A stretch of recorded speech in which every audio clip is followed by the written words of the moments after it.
আগরতলা পৌর নিগম অন্তর্গত প্রায় অধিকাংশ পুকুর পরিত্যক্ত ছিল, ব্যবহারযোগ্য ছিল না এবং পরিবেশ দূষণ হচ্ছিল। আমাদের সরকার আসার পর এবং আমাদের পৌর নিগম দায়িত্ব নেওয়ার পর স্মার্ট সিটি এবং পৌর নিগম, পূর্ত দপ্তর, নগর দপ্তর মিলে শহরে পরিত্যক্ত পুকুরগুলিকে সংস্কার করে জনগণের কাছে ব্যবহারযোগ্য করার কাজ শুরু হয়েছে। তারই অঙ্গ হিসাবে আজকে আমাদের এই অভয়নগর বাজার সঙ্গে যে পুকুরটা দীর্ঘ অনেক বছর ধরে পরিত্যক্ত ছিল, প্রায় 100 বছর কাজ হয়নি এবং চারিদিকে দখল করে নিয়েছিল অনেকেই। যাই হোক, আমাদের পৌর নিগমের পক্ষ থেকে, স্মার্ট সিটি পক্ষ থেকে আমরা এটা কাজটা হাতে নিয়েছি।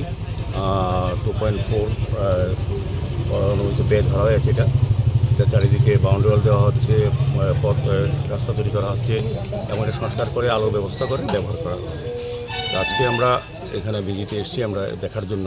আমাদের সঙ্গে যিনি ওয়ার্ডের কর্পোরেটর আছেন, যার উদ্যোগে বিশেষ উদ্যোগে কাজটা হাতে নেওয়া হয়েছে, আমাদের হিরালাল দেবনাথ মহোদয় এমআইসি মেম্বার আছেন, আমাদের নজরুল চেয়ারম্যান প্রদীপ চন্দ্র আছেন, আমাদের কমিশনার ডক্টর শৈলেশ যাদবজি, আমাদের সমাজসেবিকা পাপিয়া দত্ত মহোদয় সহ এই এলাকার যারা বসবাস করে বা এই এলাকা যারা আমাদের কাজে সহযোগিতা করছেন তারা প্রত্যেকে আছেন। আমাদের পূর্ত দপ্তরের আধিকারিকরা আছেন, সুপার ইঞ্জিনিয়ার, এক্সিকিউটিভ ইঞ্জিনিয়ার সহ মিউনিসিপ্যালিটি, তা সবাই মিলে আছে কাজটা পরিচালনা করছে। কাজটা এখানে এজেন্সিও আছে। কাজটা আমি দেখেছি যে খুব গুণমান রেখে ভালো কাজ হচ্ছে।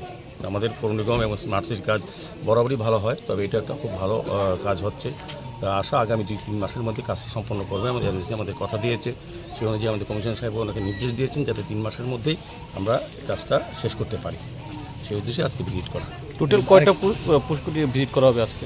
আরেকটা আছে আমাদের ভেটেরিনারি যে হসপিটালটা আছে, তার সামনে যে পুকুরটা আছে, এটাও সংস্কারে হাত দেওয়া হয়েছে। এটাও একটা বড় প্রজেক্ট, টোটাল প্রায় 5 কোটি টাকা খরচা করা হবে দুটো পুকুর।